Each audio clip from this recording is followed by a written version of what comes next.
एक तरफ भारत में इस्लामिक कट्टरपंथ की जड़ें मजबूत हो रही हैं, तो दूसरी तरफ इस्लामिक देशों में इसका विरोध भी हो रहा है।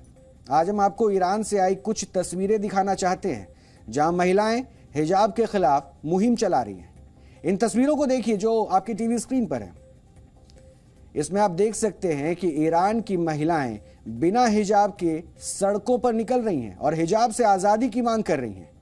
ईरान की गिनती उन देशों में होती है जहां हिजाब पहनना महिलाओं के लिए अनिवार्य है, कंपलसरी है।